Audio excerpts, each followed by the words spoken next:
This is Com Central. Channel open for Executive Order AUC 3423. Listen to this, boys. War and Peace in the Global Village. Text by Marshall McLuhan, 1968.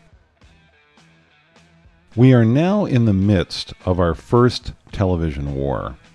Television began to be experienced in the ordinary home after 1946. Typically, the FBI and CIA were looking in the rearview mirror for revolutionary agents who were threatening the identity of the country. The television environment was total and therefore invisible. Along with the computer, it has altered every phase of the American vision and identity. Television war has meant the end of the dichotomy between the civilian and the military. The public is now participant in every phase of the war, and the main actions of the war are now being fought in the American home itself. That the war is being fought in the American home as much as in Vietnam can be illustrated by noting some of the favorite music, painting, and literature of the young teenagers, for nearly all of whom this war and all wars are anathema. To mention the Beatles is to evoke an image of non-melodic, oriental, and environmental resonance. The writings of John Cage are a monument to this revolution, in which music departs from a narrative or story. Melhodos, melody, the musical road. There is no melody in primitive or oriental music because the road of song is a continuum known only to literate men. Song itself is a slowing down of speech, so that the songs of each culture are uniquely patterned by their speech. This is equally true of dance, since every culture that is, or ever was, possesses a unique ratio of sensory life that can be detected at once in its speech, its dances, or its songs. Any technological innovation in any culture, whatever, at once changes all these sensory ratios, making all the older songs and dances seem very odd and dated to the young.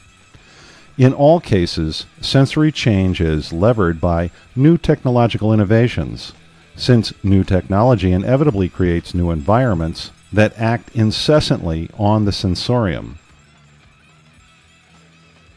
Failure to grasp this ideological and ecological fact now makes the works of Marx look as empty as that of Spengler. These giants spent their lives building up a descriptive story of changes for which they could assign no cause whatever. Yet, without the cause, counteraction is impossible, and the writer can merely ride the wave of change like a surfboarder. He may look very graceful and skillful, but the wave remains quite independent of him. Knowing the cause, it at least becomes optional whether one wishes to remove it or counteract it. For example, the Dutch elm tree disease can be defeated at the cost of $2,500 per tree, but it requires that all the trees be so treated. One tree cannot be saved by itself. Is not this somewhat like the human condition in general?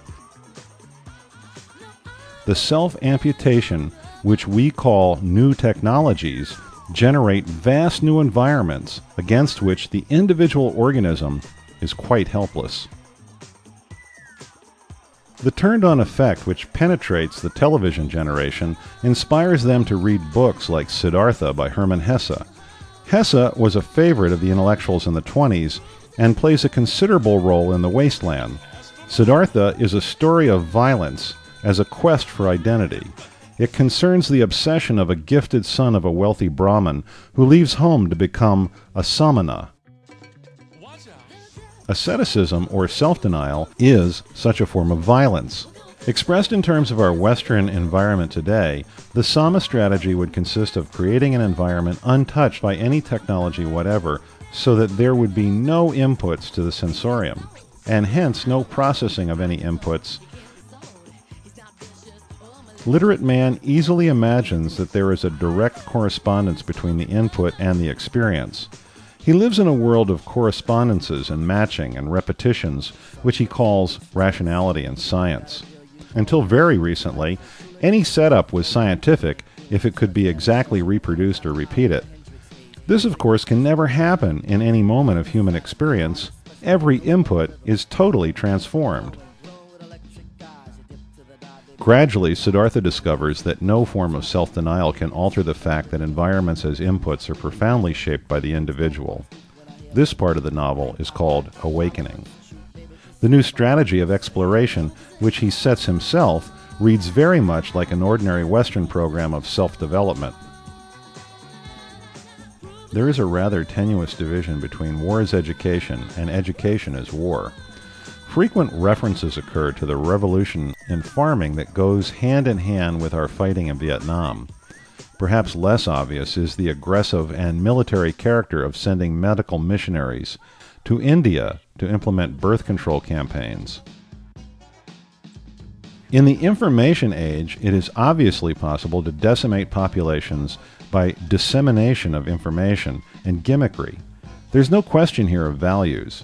It's simple information technology being used by one community to reshape another.